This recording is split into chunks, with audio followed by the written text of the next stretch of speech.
Hello, everyone, and welcome to the LingQ podcast with me, Elle.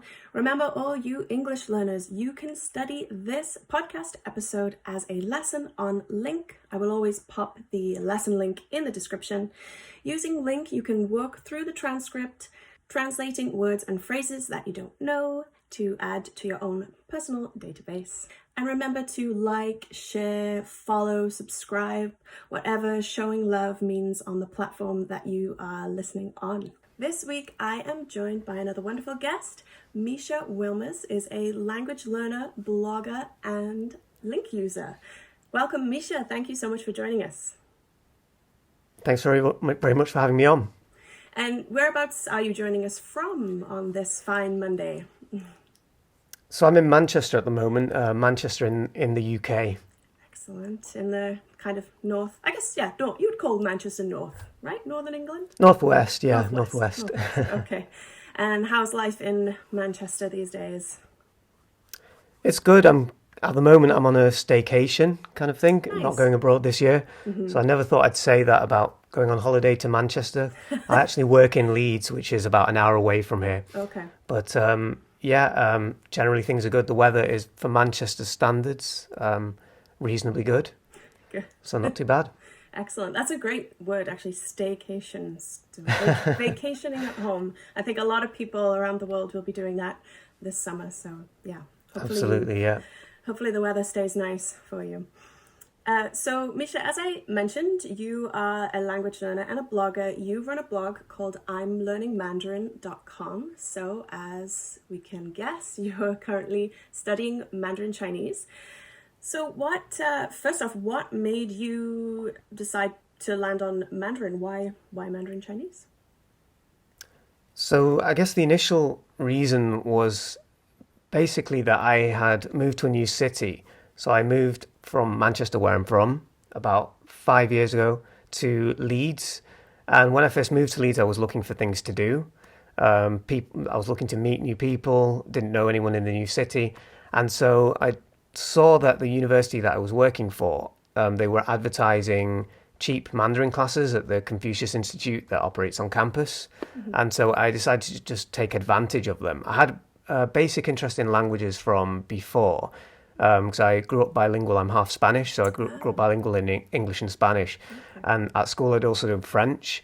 But I always felt like, I always really enjoyed doing French, but I felt like without doing much work, I had a kind of natural advantage over other people just from knowing Spanish with the similarities between French and Spanish. Mm-hmm. So when I was thinking about activities to take up in the new city I'd moved to, language learning seemed like an obvious choice given my previous interest.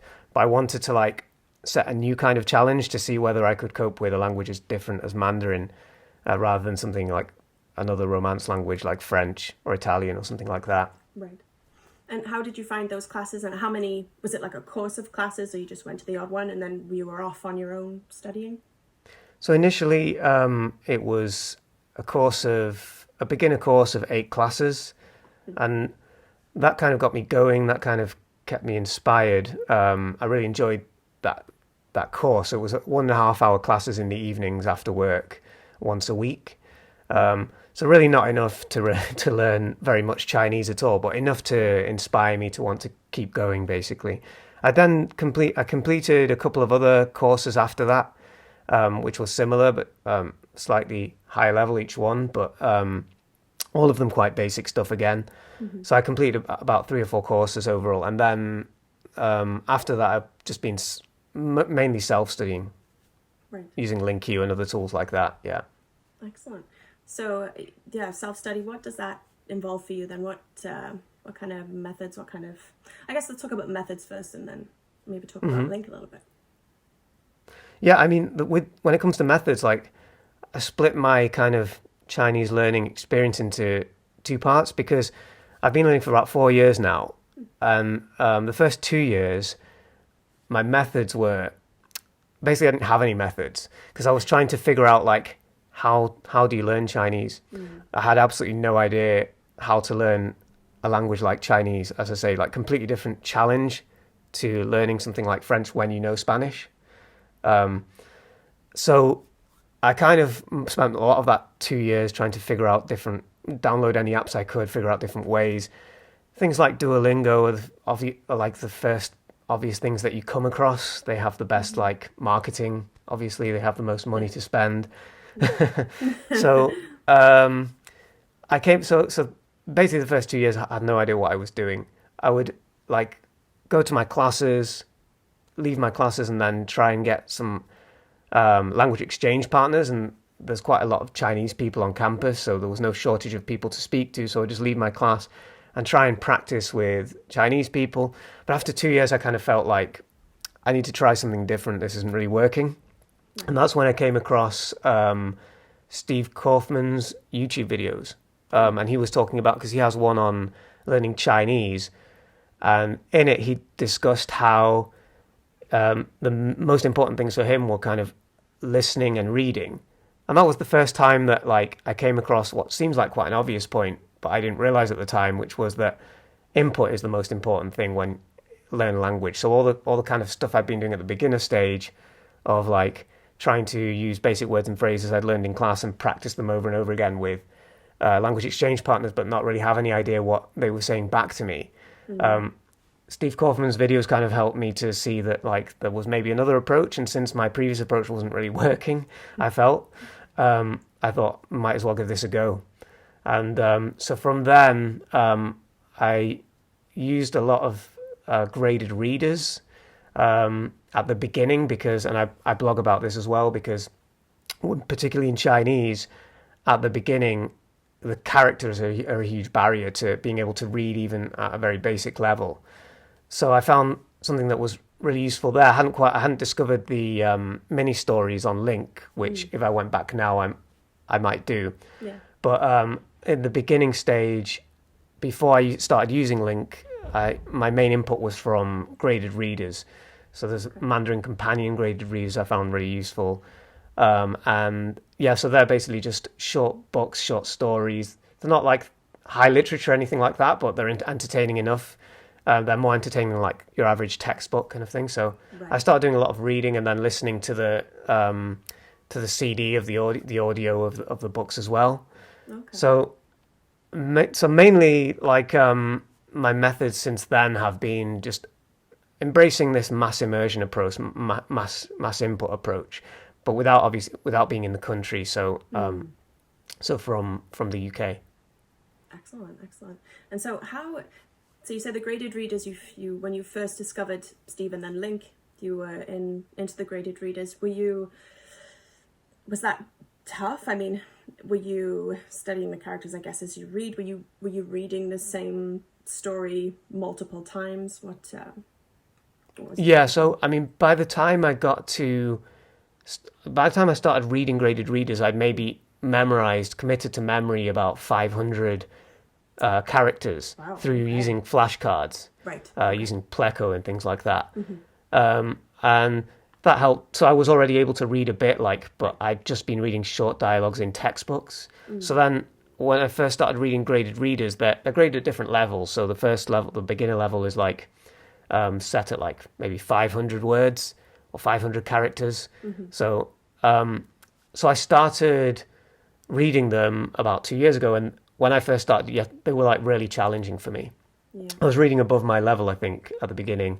Maybe I was reading I started with the 500 characters one, but they're not necessarily the characters that you've committed to memory, so there'll be lots of unknown characters. So it was a bit of a slog, but I just found it's because I'd never read a whole book before, when I finished my first kind of graded reader book, it was just like a sense of achievement, and also you're exposed to all the grammar patterns over and over again. So it was my first sense of after kind of reading a few of them, I started to get a real sense of the real benefits of mass immersion compared to what I was previously doing.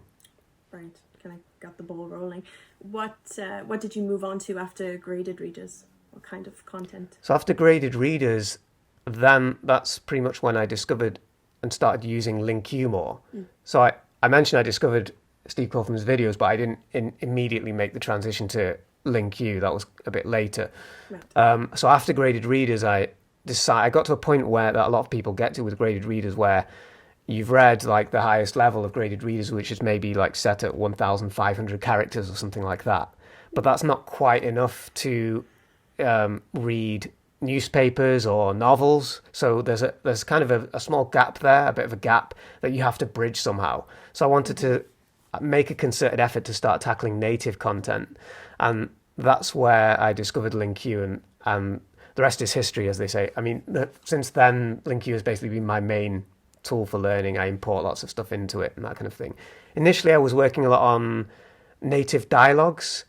So there's Wolf and Hua Hua. I don't know if anyone's heard of that on LingQ. There's a really good podcast, which is two Chinese friends discussing at more or less natural speed. I think they're designing it for learners, but it's they're using like everyday Chinese, and it's kind of because it's like a transcript of daily conversation. A lot of the words and phrases they're using are very common. So that's kind of the first kind of more or less native content that I started tackling. And then from there, I started moving on to radio transcripts of SBS, SBS Zhongwen, which is the Australia's like Mandarin channel, which has like short broadcasts on lots of different topics and radio phone-ins where Chinese people living in Australia phone in to chat about everything good that's going on in terms of politics and other things. Okay. So yeah, basically from there, so that's what I was doing at first with LingQ, and then after that I started doing more novels and things like that, which I'm still doing now. Mm-hmm. Excellent. And to go back to something you said about newspapers there, so you said 1,500 characters isn't enough to read like a regular newspaper article in Mandarin. Is that right? Yeah, I'd say that's right. I mean, Ooh. The thing is, there's different people put different figures on the number of characters that you need in order to be literate in terms of reading a newspaper, and there's no set number. But I think to be comfortable, I would probably put it above 1,500. I don't know what I put it at specifically, but maybe more like 2,000 to 3,000. At 3,000, probably you start feeling fairly comfortable. There'd still be characters that come up in the news that you don't know, but yeah, I'd say I'd put it around more like that. But certainly after the graded readers, which was set at something like between 1,000 and 1,500, I still found reading the news very, very challenging. So how many? It's crazy to me. There's so many characters. How many characters do you think you have committed to memory at this point? And 4 years in, right? Yeah, it's very difficult to say actually. Course, yeah. But I recently did. There's a website you can go on, which is, I forget the name of the website, but it asks you a series of. It's like you take a quiz and it basically tells you the vocabulary level that you're at. Okay. But it doesn't tell you like specifically how many characters. In terms of vocabulary level, it put me at 11,000 words. LingQ puts me at 15,000, but I think that's inflated. Steve has talked about how it gets inflated for various reasons for Chinese. But 11,000 probably for words. In terms of characters, maybe 3,000, but that's just a guess. How about writing? Are you into the writing out of characters or not your thing? So initially I was, and when I first started out, I did spend quite a lot of time writing them out by hand. Eventually I had to make a choice because I have a full-time job, I have other commitments. So it's kind of a choice about what you're going to commit your time to. And I just didn't have enough time. If I wanted to commit all the time that I have to reading and listening, like using LingQ and other tools, then I just didn't have enough time to basically, on top of that, like write them out by hand. So I got to about, I think, 500, which I've probably forgotten a lot of by now. But I found that without writing them out by hand, you can still I don't want to say easily, but there's no problem committing them to memory in terms of visual memory. So you don't need to learn to write them out by hand in order to recognize them visually. Right. So yeah, I got to about 500 eventually, but then I decided to just focus purely on listening and reading. And I think at some point in the future, I may go back, particularly because I'm told if I want to pass a proficiency test in the future, which is not a priority for me, but it may be something I want to do in the future, that the new system they're talking about, which hasn't been confirmed yet, but the new system may involve a writing by hand component, whereas at the moment they allow you to take the proficiency tests by writing Chinese using a computer, but in the future maybe they may make you write it out by hand. But anyway, I may go back to it in future. Okay, that's interesting that they would add it into the test as opposed to it being there and them taking it away with our modern world. But okay, yeah, it's strange because they I mean, there's always been a writing component, right? But what they'd done in the past few years is they'd introduced at some test centres, HSK test centres, they started allowing people to take the test using a computer. And as you say, that makes perfect sense because that's how everyone writes nowadays. If you can communicate using a computer, then there's really no problem in terms of communicating. But I think the new system hasn't been confirmed, but if they do end up bringing back the writing component, I suspect it's because there's a case to be made about preserving the art of writing by hand and that kind of thing, and preserving the tradition of that. That makes sense. I mean, the characters are so beautiful, and I know you're not writing them out like a calligrapher would, but it's an art for sure. I can see that. Absolutely. So what does, and I know days are different, some days you work, weekends maybe you don't, but what does a day of Mandarin study look like for you? Yeah, it's interesting because I don't really see it as study anymore, because it's kind of transitioned to a phase where a lot of things that I would previously have done in terms of leisure in English, now I do in Chinese. So, for example, I spend most of the stuff if I'm reading for pleasure, like in terms of novels, I do that in Chinese now instead. So that's kind of study time. So if I were to set out a day just for studying Chinese, it would probably involve spending some time reading my novel and then listening to watching YouTube. There's a lot of YouTube channels that I follow, talking about politics. There's some cartoons that I quite like because they're slightly easier. So, nice break from the politics. I mean, I say easier, but they're still. I mean, So there's a cartoon called Xiao Wanzi, and it's about a girl going about her daily life. It's actually dubbed from Japanese, but that's sort of what I use for easier stuff. It's cartoons like that. And then for harder stuff, things like sitcoms and channels where people talk about politics and stuff. A lot of stuff on YouTube, basically. So I do that. And then one thing that in the past few months I've started doing a lot more of, particularly during the lockdown and then coming out of lockdown, was because I couldn't meet up with Chinese friends, doing a lot more Zoom calls and that kind of thing. So I usually, most days actually, I'll spend some time, half an hour or an hour even, doing a call with a Chinese friend and doing conversation exchange. Excellent. I like that. It doesn't feel like study anymore. At what point do you remember when it started to feel that way? When it was less of, like you said, some things were a slog. Of course, the beginner period in any language is a slog. Do you remember, when you were like, I'm replacing, English or Spanish or whatever, TV time, book time with Chinese, and it's entertainment now.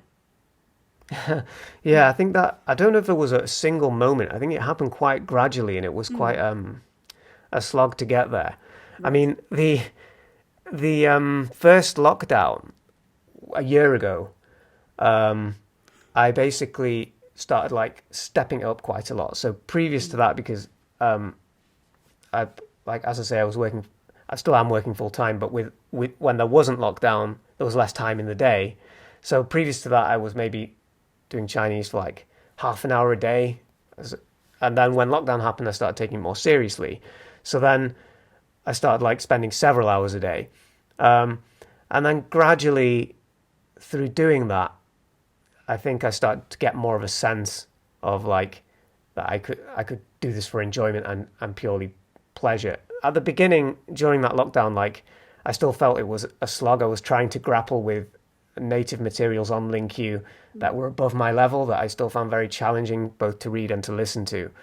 Yeah. And actually, something I blogged about as well, that because I was spending so much time, and because sometimes I was using materials which didn't interest me that much, I did feel sort of after about 3 or 4 months, when the first lockdown ended, I think in like June last year, I started feeling a bit burned out, and I took quite a bit of time off Chinese at that point. And I think I actually took like probably 3 months, the whole summer off Chinese. I just couldn't face looking at any Chinese at that time. Right. When I got back to it, I think maybe that's kind of a moment worth talking about, because although I'd been away from it for 3 to 4 months, I think within a week of getting back to it, I felt like I was at my previous level or slightly better than my previous level. So the 3 months off hadn't done me any harm at all. And I started to feel from then, because I had some distance, when you're actually like working really hard, I think a lot of the time you can't really see the progress that you're making. But because I had that distance of a couple of months, coming back to it, then I started to feel this is slightly easier. I'm starting to get more pleasure. I'm starting to like reading like novels and stuff like that isn't so much of a slog anymore. Excellent. So there's hope for anyone listening who is maybe in that situation Mischa mentioned before. You can get to the point where it's more fun and less of a slog, for sure. Absolutely, yeah. I mean, because when you're in that moment, like sometimes, I think particularly if you're a first-time language learner, I consider myself a first-time language learner because I don't really count learning French at school or being bilingual in Spanish and English. So being a first-time language learner, I think if you, I think that like, it's something that you can lose sight of. Like it's, because you see people out there, polyglots like Steve and others that have done it. So it's possible to do, but you haven't yet internalized that because you've never done it. So it's a very difficult thing to kind of internalize that it's possible to do when you're in that moment and you don't feel you're making any progress.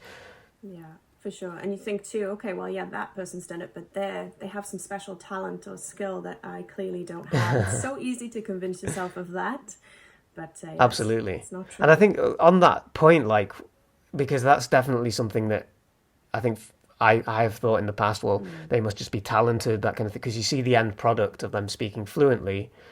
I think the main talent is the ability to spend several hours like on end, like the way Steve describes spending 8 hours when he learned Chinese in his 20s, spending 8 hours a day concentrated, like just doing Chinese and like from a beginner level.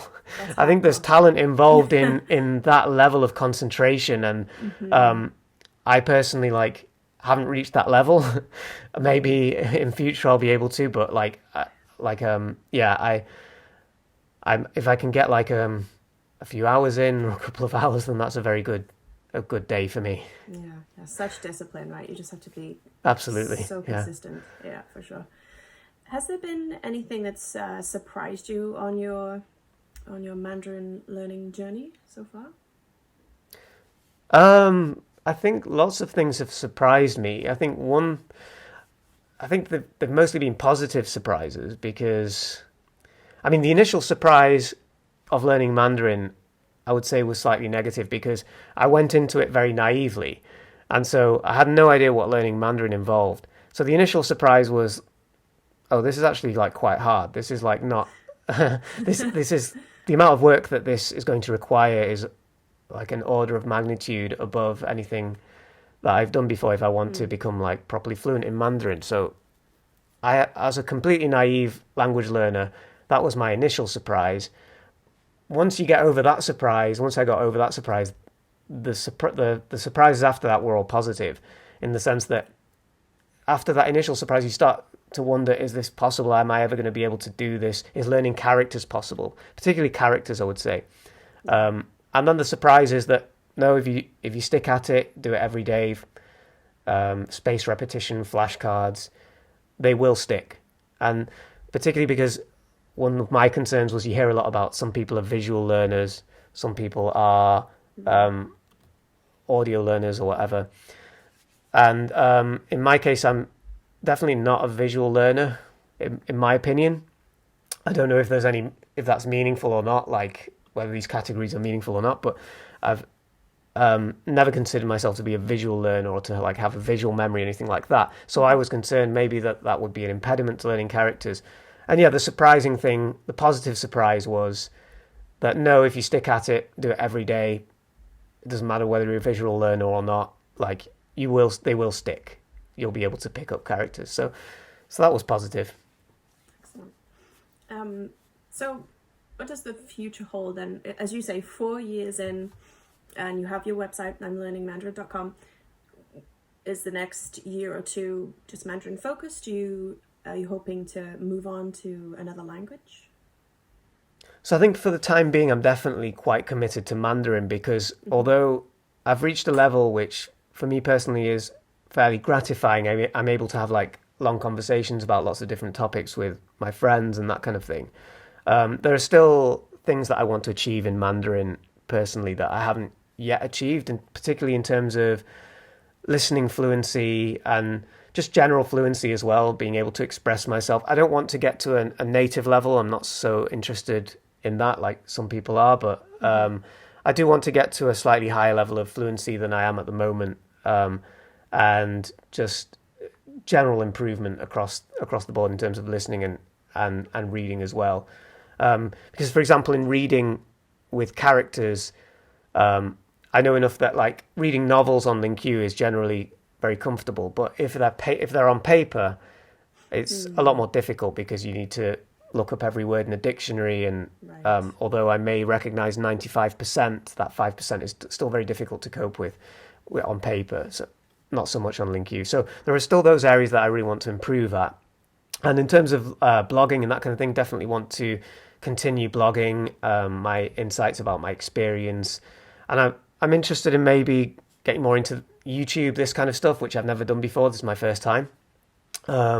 And maybe start like joining the ranks of the kind of YouTube exhibitionists who like speak different languages online, right? Yeah, which is another thing I wouldn't mind trying in the future. But so there's a few things I'm interested in, but generally just continuing improving my Chinese and learning and blogging about the learning experience. Excellent, sounds good. I just want to apologise if anyone can hear banging. My adorable and very lively nephews are right above me, just kind of stomping. So I don't know if that's going to carry through, but maybe the joys of working from home. That all sounds excellent. I was going to say to you, actually, yeah, you should start a YouTube channel, definitely. I mean, that's where everyone's at, and I think you'd be great. So, and people love, when you're learning a language, you love to see, like you said, that it can be done. Someone's progress week by week or every other week whenever you post. So, yeah, absolutely. And I mean, those YouTube channels have really helped me, and particularly people like Steve Kaufman. There's also Luke Truman. People like that. Right. Like you watch their videos, and you can, if you're a beginner particularly, you can see what's possible. Yeah. That they really can speak Chinese fluently. That they've done it in adulthood. So why can't you? Yeah. And often like very insightful. So yeah, I'm open to contributing to that kind of thing in the future. Perfect. Well, best of luck. We'll be following along. I'll pop the link to your website, imlearningmandarin.com. I'll also pop the link to the blog post that you wrote for the Link blog about learning Chinese on Link, which is excellent. And yeah, any other content that you mentioned too for anyone listening, watching, will also be in the description. So, Mischa, thank you so much. That was a really great chat, and I wish you all the best of luck with your blogging and maybe YouTubing in the future. Perfect. Thank you for having me on. Cheers. Bye-bye. Thanks. Bye now.